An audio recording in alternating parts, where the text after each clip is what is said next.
Education है, यानी कि नॉलेज, मतलब जो जानकारी है ना, उस जानकारी को मैं 3 भागों में डिवाइड करता हूँ कि मेरे पास क्या जानकारी है। एक है कि मुझे नॉलेज है, मुझे नॉलेज क्या है, नॉलेज तो है, नॉलेज क्या है, उसको मैं 3 भागों में डिवाइड करता हूँ। एक है वाई, एक है व्हाट, एक है हाउ। तो ये 3 तरह की नॉलेज होती है, यानी कि हमें कोई भी काम को क्यों करना चाहिए,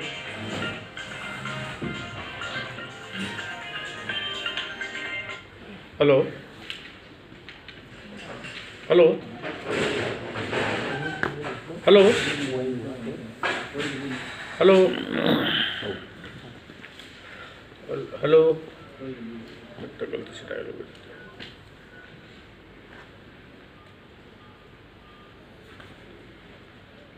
तो नॉलेज को मैं 3 भागों में डिवाइड करता हूँ, वाई, व्हाट एंड हाउ। ये पूरी दुनिया का एक बेसिक प्रिंसिपल है, पूरे वर्ल्ड का है। तो कौन सी चीज़ के लिए मुझे कितना समय, कितना पैसा, कितनी एनर्जी देना चाहिए ना, तो उसका एक फार्मूला है 1990, 1990। बहुत सिंपल सा तरीका, एकदम बहुत इजी से याद रहेगा। यानी कि मुझे कोई काम क्यों करना चाहिए, तो कई बार ये होता है कि कोई क्यों करना चाहिए, तो उस क्यों को ही समझने में हम लोग 90% टाइम खर्च कर देते हैं, सिर्फ क्यों को ही क्लियर करने में, जबकि उसके लिए सिर्फ मेरा रोल है 1% है। मुझे उतना ही समय देना चाहिए। फिर दूसरा हो गया मुझे क्या करना चाहिए, मुझे चुनाव करना चाहिए, मुझे क्या काम करना है। जैसे बिजनेस करे तो चुनाव करना चाहिए, मुझे आरसीएम करना कि ये करना कि वो करना। आरसीएम करे तो मुझे चुनाव करना कि मुझे मीटिंग में जाना, प्लान दिखाना, फॉलोअप करना, ट्रैवल करना, सेमिनार अटेंड करना, लेना देना, क्या जो भी क्या करना चाहिए। लेकिन एक सबसे बड़ा इंपॉर्टेंट रोल है कि कैसे करना चाहिए। सारा मामला तो आखिर वहाँ के फंसा हुआ है कि कोई भी काम करूँ तो कैसे करूँ, फिर कैसे ही नहीं आता है, तो फिर मैं क्यों कितना भी कर लूँ तो मुझे रिजल्ट क्या आएगा फिर, है ना। प्लान दिखाऊँ कैसे, फॉलोअप करूँ कैसे, नए आदमी को प्रोस्पेक्ट बनाऊँ कैसे, सेलिंग करूँ कैसे, सब कुछ तो कैसे का ही तो आंसर चाहिए।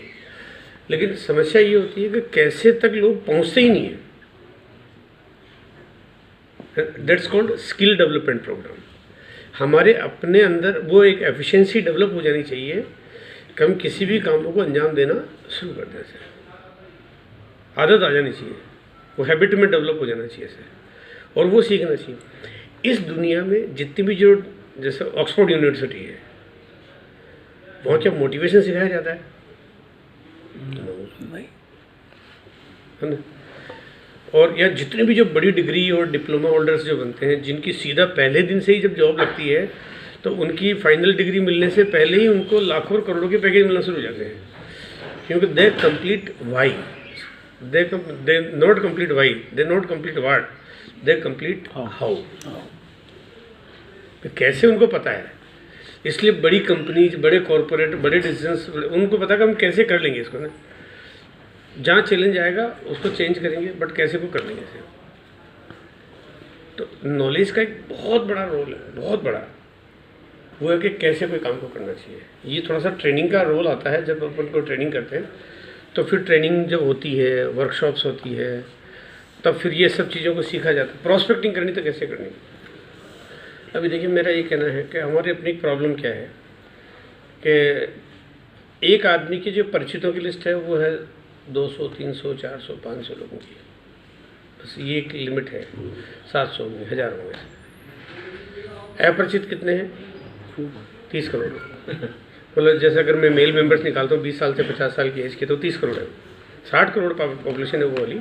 60 करोड़ में से अगर मैं मेल मेंबर ढूंढता हूँ तो 30 करोड़ मेल मेंबर्स ऐसे। प्रॉस्पेक्टिंग करते हैं हम फीमेल मेंबर्स का, करते नहीं करते। मैं सारा जोर 500 लोगों से बिजनेस निकालने में लगा रहा हूँ, लेकिन मैं थोड़ा भी प्रयास नहीं करूँगा 30 करोड़ लोगों को मैं कैसे बिजनेस में ले आऊँ। तो हम परिचितों से बिजनेस कर रहे हैं, परिचित ही हमें परेशान कर रहे हैं। सही बात है ना। प्रॉस्पेक्ट बैंक बनना चाहिए। अपरिचित आपके बिजनेस, परिचित के पास कैसे जाएं? वो ट्रेनिंग का पार्ट है।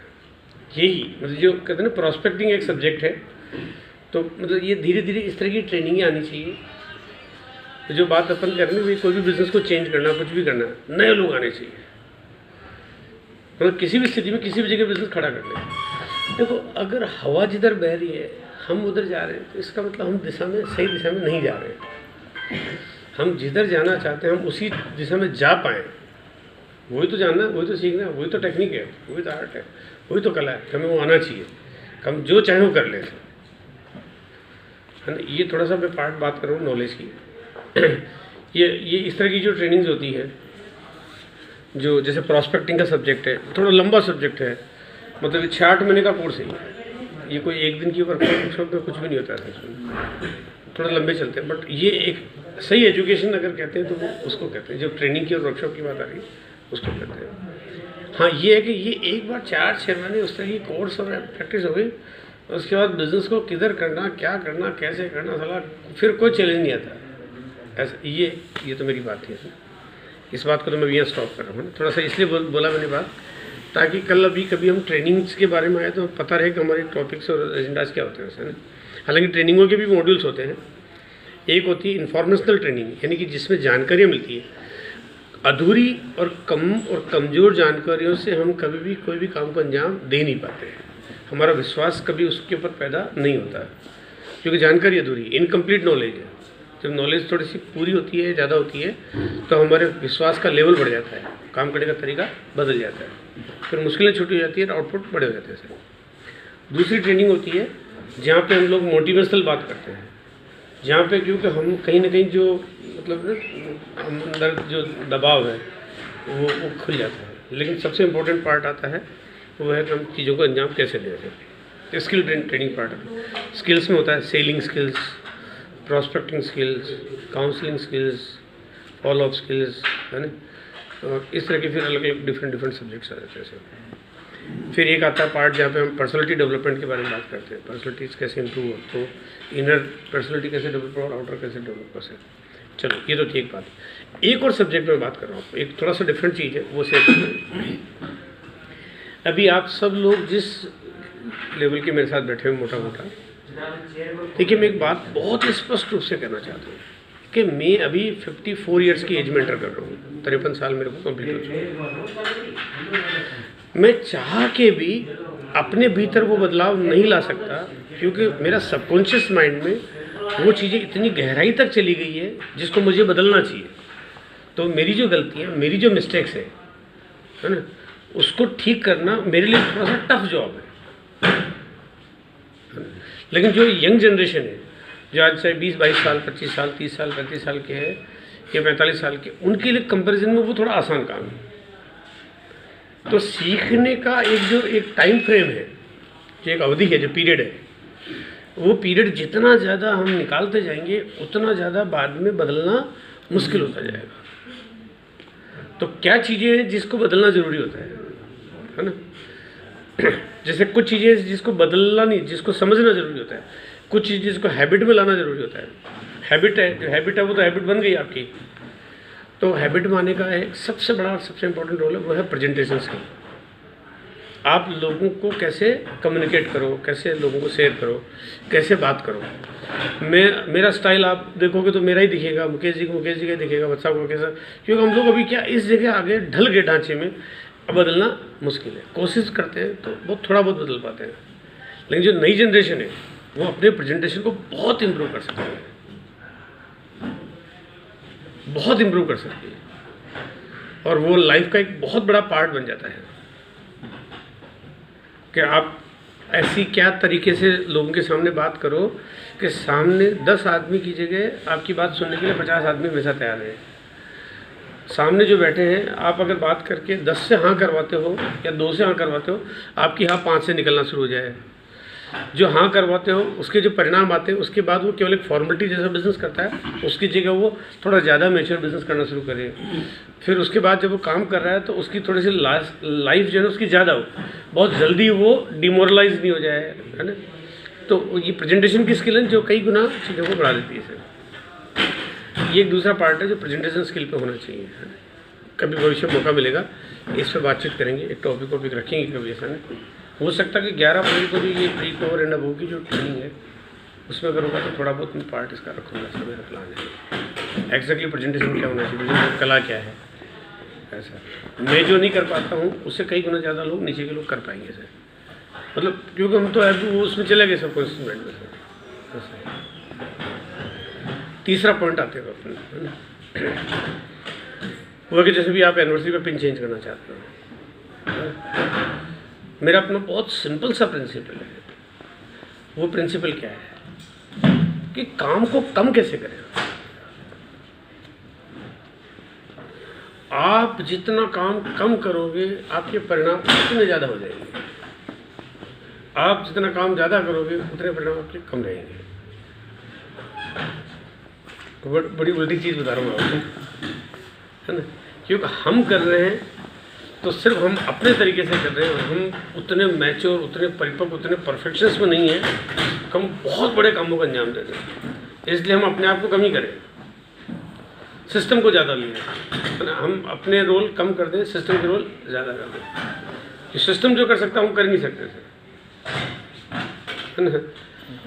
एक दूसरी बात यह कि तरीके जितने सिंपल करोगे परिणाम उतने ज़्यादा आएंगे, तरीके जितना पेचीदा होंगे उतने परिणाम घट जाएंगे। सिंपल चीज़ें ज़्यादा पॉपुलर होती। आप एक स्टोरी देखो कि व्हाट्सएप पॉपुलर हुआ, तो व्हाट्सएप एक ऐसा पॉपुलर हुआ वो कैंपेन कि उसके आगे सारे जितने भी सोशल कैंपेन थे वो सारे बंद हो गए, ये सारे नीचे रह गए। रीजन क्या था? व्हाट्सएप में ड्यूटी क्या है, ये सरल बहुत है, कोई चला लेता है, कोई काम कर लेता है, डुप्लीकेट हो जाता है, बहुत ज़्यादा सीखना सिखाना ट्रेनिंग कोई जरूरत नहीं पड़ती, कोई फोबिया नहीं उसको लेकर, तो सिंप्लिसिटी हो गई। तो ठीक उसी तरह से अगर हम जितना सिंपल काम करेंगे उतना हमारा बिजनेस तेज हो जाएगा, फास्ट हो जाएगा। तो मैं क्या देखता हूँ, मैं थोड़ा बात क्यों बोल रहा हूँ, मैं देखता हूँ जैसे मेरे को कैसे पता चलता है कौन क्या कर रहा है, तो व्हाट्सएप में देखता हूँ। हालांकि मैं व्हाट्सएप देखता नहीं हूँ, मतलब मैं व्हाट्सएप देखता ही नहीं उसे। मेरे को तो कोई व्हाट्सएप करता है तो वो मुझे फ़ोन करके बोलता है सर कि व्हाट्सएप देखो, तो देखता हूँ, मैं देखता हूँ, मतलब बिल्कुल मेरा प्रिंसिपल में देखता ही नहीं। तो व्हाट्सएप देखने का मतलब है कि आप कुछ कर नहीं सकते। मेरे मोबाइल में अगर आप व्हाट्सएप देखोगे तो अभी जितना व्हाट्सएप मेरे पास आया हुआ है उसको पढ़ने के लिए 2-3 महीने 4 महीने लग जाएंगे। आजकल लोग कम देखा पता नहीं, लोग खूब बेचते हैं। अब अभी देखो ग्रीन बटन दिख रहे नहीं, पूरा ही भारत है ना। नहीं अब आप देखते हो ना, पूरा ही ग्रीन ही हो रहा है। 10-15 हज़ार लोग व्हाट्सएप रोज भेज देते हैं। आप कितने ग्रुप से एग्जिट करो, लोग ऐड कर देते हैं। उनके राइट्स ऐड करने के। कहाँ पढ़े इसको, किस में क्या है? एक ही चीज़ को 100 200 500 बार कौन पढ़ेगा? कोई हो, मैं तो सबको बोलता हूँ, मैंने कहा आप किसी ने मेरे को व्हाट्सएप पढ़ा तो मेरे को फ़ोन करके बोलो कि भाई ये इंपॉर्टेंट है, ये हम आपको भेजा है, अभी देख लो। तो मैं देखता हूँ, नहीं तो देखता ही नहीं रहता। ऐसे तो अपने काम को कैसे कम किया जाए? हाँ यस, ये बहुत ज़रूरी है। वैसे उसका एक तरीका है बहुत ही सिंपल, एक है टीम मैनेजमेंट, एक है टाइम मैनेजमेंट। देखिए हमारे पास भगवान ने समय सबको बराबर दिया है, ठीक है। हमें क्या करना चाहिए कि उस समय में अपनी टीम कितनी बड़ी है और उस समय में मेरे पास टाइम कितना है, उसको फ्रेम वर्क करना चाहिए। जैसे मैं कैसे करता हूँ, जो मैं मेरी अपनी स्टडीज है, जो मैं किताब पढ़ता हूँ, मैंने क्या करके जैसे टीम मैनेजमेंट के लिए मैंने अपनी 4 लेयर बना रखी है, A B C and D। जो ए लेयर है, पहली लेयर, यानी कि जिसको मैं सबसे फ्रंट में रखता हूँ, तो उस ए लेयर से मैं एक वीक में एक बार कम्युनिकेशन में आ जाता हूँ आइडियली। रफली ऐसा ढांचा मैंने प्लान कर रखा है। इसका मतलब ये कि मेरे पास जो टाइम है वो टाइम ये कि मैंने सोचा कि मेरे पास एक हफ्ता है और एक हफ्ता में ए लेयर मेरे पास, मान लिया सपोज मैंने सोचा कि मेरे पास रोज़ में आधा घंटे कम्युनिकेट कर सकता हूँ या 1 घंटा कम्युनिकेट कर सकता हूँ, तो और मैं 7 दिन कर सकता हूँ, तो 7 दिनों में मेरा एक कम्युनिकेशन टाइम मुझे लेता है सपोज मान लिया 10 मिनट या 15 मिनट या 20 मिनट लेता है। इसका मतलब कि मैं 1 घंटे में 4 लोगों को कम्युनिकेट कर सकता हूँ। इसका मतलब मैंने क्या प्लान किया हुआ है, 28 लोग को ए लेयर में डाल दिया। जो टोटल टीम उसमें से चुनाव किया, 28 का मतलब आइडियल रफली वो 25-30 कुछ भी हो सकता है, थोड़ा सा आप नीचे हो सकता है, तो चुनाव में मेरे पास इतना टाइम है, मैं 25-30 लोगों से बिल्कुल मैं कम्युनिकेट करूँगा तो पूरा वीक मेरा कम्युनिकेशन बना रहेगा। अगले हफ्ते उनसे मेरा दोबारा नंबर आ जाएगा, बहुत गेप नहीं होगा। कभी कभी रेयरली होता है कि नंबर नहीं लगता, बात नहीं हो पाती, कभी नहीं हो पाता थोड़ा सा। हालांकि मार्जिन भी लेके चलते हैं कि कई बार इंस्टेंट कोई रीजन आ गया, कोई ज़रूरत आ गई, कोई काम आ गया, तो थोड़ा सा उसका एक मार्जिन लेके चलते हैं। फिर ऐसे सेकंड लेयर है, फिर ऐसे थर्ड लेयर, फिर ऐसे फोर्थ लेयर है। तो पहली लेयर है जहाँ पे आपका इंस्टेंट कम्युनिकेशन है, दूसरी लेयर है जहाँ पे आपका रैंडम साइकिल थोड़ी चेंज कर देते हैं, थर्ड लेयर है जहाँ पे आप काम नहीं करो लेकिन आपकी टीम की ज़रूरत के लिए आप फॉलो कर रहे हो उनको, और चौथा जहाँ पे आप साइलेंट कम्युनिकेशन करते हैं। जैसे आपने कोई भी मान लिया बनाया हुआ व्हाट्सएप का ऐसा ग्रुप है जिसमें आपने कहा कि मैं जो डालता हूँ आप देख लो, बात खत्म हुई, दैट्स इट है ना। आप कुछ नहीं कर सकते, बस मैं जो डालूंगा उसको देख लो, बात खत्म हुई है। फिर कोई ज़रूरत आएगी तो उसको मैनेज करते हैं। तो थोड़ा सा इस तरह से टाइम मैनेजमेंट आपने कर लिया, तो वो टाइम मैनेजमेंट को लेकर चलते हैं, टीम को काम करके चलते हैं। ये लेयर क्या बिजनेस वाइज बना रखी है? लेवल वाइज आपकी टीम में जैसे जितने हैं, पहले तो आपकी टीम आपके पास है, आपकी टीम आपके पास है, मेरी टीम मेरे पास है, तो टाइम तो आपके पास भी उतना ही, मेरे पास भी उतना ही। सपोज आपके पास मान लिया आपकी टोटल डाउनलाइन 10,000 लोगों की और मेरी डाउनलाइन 20,000 लोगों की, तो मुझे 20,000 को उसमें डिवाइड करना, आपको 10,000 को उसमें डिवाइड करना। सही बात। कई बार लोग क्या करते हैं, मैं आपको बता दूँ, ब्लंडर मिस्टेक करते हैं। कई बार लोग महीनों भर तक किसी बात नहीं करते, और कभी करते हो तो वो तेरे को 7 दिन देता हूँ, अरे तू साला कभी तो जा नहीं रहा, कभी 7 दिन है ना। तो ओवर टाइम और लोअर टाइम दोनों खराब होते हैं, बैलेंस करके चलना चाहिए ताकि काम का हिसाब किताब बिगड़ जाए। और अभी जो बात आ रही है हमारे बिजनेस को ग्रो करने की, या जो भी हमारे लेवल चेंज करने की, उसका एक मेरा जो सिंपल प्रिंसिपल है, वाइटल के स्टेप्स को फॉलो करो, सारी चीज़ें उसके अंदर कम हो जाती है। डायमंड क्लिक करो, स्टार डायमंड करो, अपनी दुकान खोलो, कैंप लगाओ, रिटेलिंग करो, ज्वाइनिंग कराओ, आप कुछ भी करो, वाइटल की सीढ़ियाँ बनाओ, वाइटल की काउंसलिंग करो और वाइटल के टारगेट करो। किसी को भी आप ईगल है उसको रनर बोलोगे तो उसको अटपटा नहीं लगेगा तुम्हें, लेकिन बिजनेस बढ़ा रहा है ना। क्यों, कैसे, हर एक आदमी की एक डिफरेंट कैपेबिलिटी है। ये सेलिंग बहुत अच्छी कर सकते हैं, ये ज्वाइनिंग बहुत अच्छी करा सकते हैं, इनका फॉलो बहुत बढ़िया है, ये काउंसलिंग बहुत अच्छी करते हैं। तो सबकी डिफरेंट, सभी को एक ही डंडे से नहीं हाँक सकते आप, है ना। सभी को बोलो भी आप सभी रिटेलिंग कर ले, पॉसिबल नहीं है। सभी एक काम कर ले, पॉसिबल नहीं है। लेकिन वाइटल ऐसा चीज़ है जिसमें जिसके अंदर जो कैपेबिलिटी है वो फिट हो जाती है उसमें। एक दूसरी बात क्या है, काउंसलिंग करते हुए जैसे अगर अपन किसी से पूछते हैं तो पूरा इंडिया एक सिंपल सा प्रिंसिपल है, आप किसी से पूछो सर इस महीने का क्या टारगेट है, इस बार आपका ईगल आया क्या टारगेट है, तो वो ये नहीं बोलेगा सर इस बार तो मैं बिजनेस थोड़ा डाउन करूँगा। मतलब साइकोलॉजी है ना, कभी ये नहीं बोलता कि यार इस बार तो थोड़ा कम करूँगा, ऐसा तो कोई आंसर नहीं करता है ना। तो बोले सर इस बार मेरी ईगल रहा सर, अगली बार रनर की तैयारी। मतलब तो क्या हुआ, सीधा उसने एक 15 के बिजनेस को एक 70 तक के लिए माइंड को सेट किया। आंकड़ों में कभी बात मत करो, है ना, कि इस बार एक 40 रहेगा, 20 रहेगा, 30,000, आंकड़े की तो बात ही मत करो। आंकड़ा का मतलब पैसा का लेन देन हो रहा है, जैसे कोई पैसे मांग रहा हूँ, है ना। लेवल का मतलब सम्मान दे रहे हैं। देखो गोल्ड मेडल की वैल्यू है, गोल्ड मेडल कितनी कीमत का है इसकी कोई वैल्यू नहीं है